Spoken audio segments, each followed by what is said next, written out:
Su nombre, por favor. Denise Ariza Jiménez. Señor Denise, bueno, una cosa que ha marcado a mi tía a lo largo del tiempo, la violencia. Se cuenta por parte de muchas personas que hubo primero una violencia que se denominó la de los alzates, posteriormente la violencia partidista de liberales y conservadores, más tarde la de la guerrilla, posteriormente la de los paramilitares y últimamente, bueno, el merodeo de las famosas bandas criminales. ¿Qué recuerda usted de eso? ¿Qué le han contado de las cosas antiguas y de las que han sucedido últimamente? Sí, y que antes de darse todo esto, también hubo una chusma. Sí. Una chusma y la gente, el temor cuando se escuchaba decir, viene la chusma. Entonces, todo el mundo organizaba sus cosas en unos líos, o hacían unos líos, armaban unas talegas y echaban toda la ropa, los cuadros que tenían de los santos y corrían para el copé. El copé era un caño rodeado de piedras y de árboles hermosos. Había un copé inmenso y la gente se corrían para allá porque se sentían protegidos. Eso era en la época de la chusma. Eso póngale usted los años 1920 a 1950.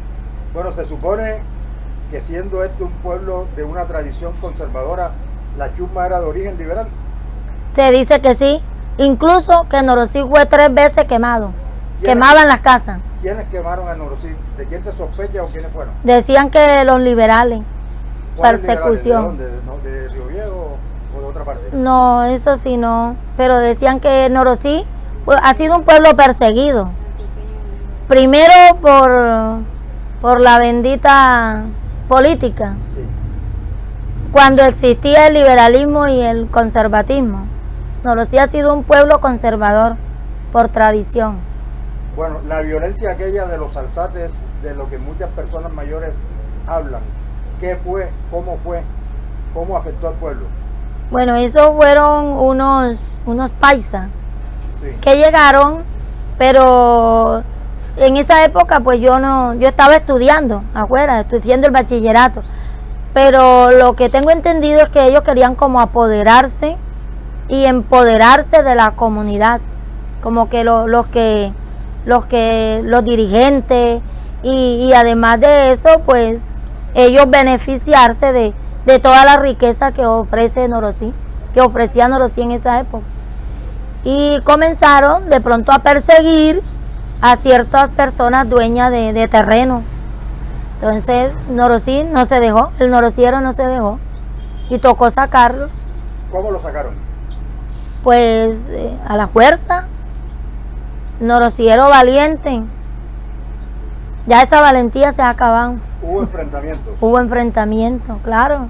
Y se dice que después que los echaron de aquí amenazaban constantemente con regresar. Con regresar y con asesinar a personas de la comunidad. Y quemar el pueblo también. Y quemar el pueblo. Sí. Bueno, ¿cómo se vivió? ¿Cómo recuerda de las cosas que le han contado? ¿Cómo se vivió el 9 de abril en Norosí? Terrible. Sí.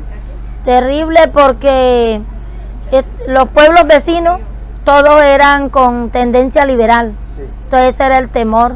El único pueblo conservador era Norosí. Entonces, cuando en esa época, imagínense la salida por Río Viejo, por Arenal, y con ese temor, claro que como había en estas comunidades vecinas, familiares, siempre favorecían al norosiero, lo defendían. En caso, porque sí los perseguían cuando el norosiero pasaba por estas comunidades.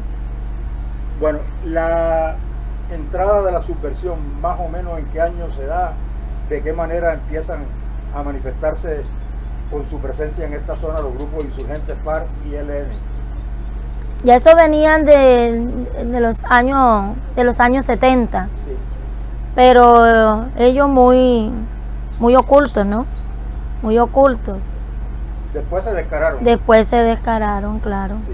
Entonces fue cuando ya la comunidad comenzó a sentir esa presencia. Sí. había mucha amenaza.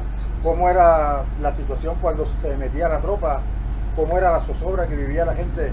Bueno, al comienzo no, porque los grupos ilegales, ellos nunca se establecían acá.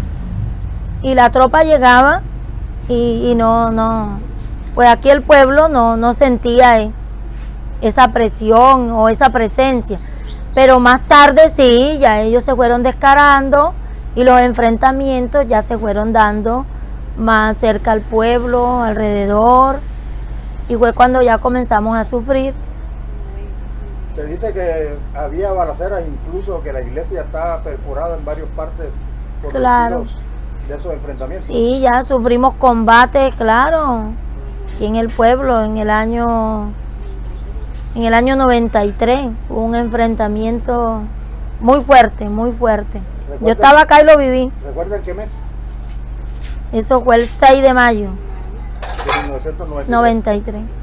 Bueno, la otra oleada de violencia, la de los paramilitares, que tengo entendido dejó pues muchos sinsabores en esta zona. ¿Qué recuerda de ellos? Bueno, que ellos, llegaba un grupo y el otro estaba cerca, y ese temor, vivimos mucho tiempo, y Norocino sufrió un desplazamiento, bueno, masivo, fue el del 89, pero se vivieron muchos desplazamientos a raíz de eso. La gente por temor corría. ¿Por qué fue el del 89? ¿Quiénes lo causaron? Bueno, los grupos armados. Los grupos armados. Los grupos armados. Bueno, el desplazamiento total al finales de la década de los 90, comienzos de este siglo, ¿cómo se vivió? En el 98, noviembre del 98, terrible, porque las noticias llegaban que ya venían el grupo, que ya venían cerca, que venían escabezando gente, que con motosierra, y ese temor, no dormíamos, casi no vivía uno tranquilo, ni comía ni dormía, hasta que hubo un momento que ya no pudimos más, y porque nos llegaron gente de comunidades vecinas, venían perseguidas por esa gente, llegaban acá y nosotros pues nos fuimos todos, el pueblo quedó solo, totalmente. ¿Cómo se sentían de ser estigmatizados por parte de un grupo cuando no habían tenido colaboración, sino habían sido víctimas del otro? Claro, el temor y la zozobra de que fuéramos atacados por el grupo, por cualquiera. ¿El retorno cómo se dio, señor?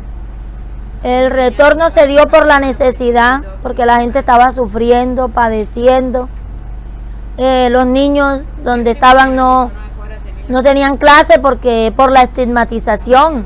Nos miraban por encima del hombro y nos decían pues que éramos de un bando o de otro, ¿no? Y por esa necesidad, el retorno, nosotros lo hicimos sin ningún acompañamiento. Nadie acompañó el retorno. ¿Los han indemnizado por todos esos sufrimientos? Nada, no ha habido indemnización por parte del Estado. ¿Ha mejorado la presencia del Estado luego de todas estas situaciones? Tampoco. ¿Qué piden? ¿Qué esperan?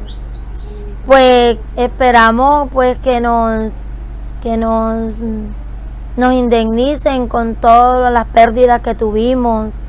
Por ejemplo, no solamente pérdidas material, también tuvimos pérdidas por nuestros abuelos, que el pesar de que por qué nos sacaron de nuestra tierra, esa depresión, algunos murieron. Y por ejemplo, cuando el desplazamiento se estaba desarrollando un proyecto de vivienda que apenas se inició, y después todo desapareció. ¿Quién lo realizaba?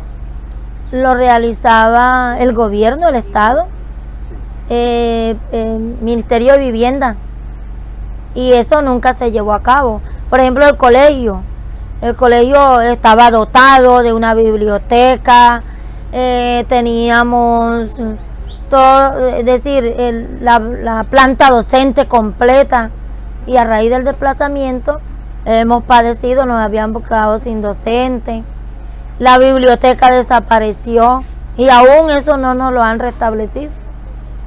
¿Algo más que decir? Bueno, que luchemos, que alejemos el mal y que sí, ya no vamos a ser como antes en la historia, pero sí podemos seguir adelante con empeño y que el Estado no nos abandone.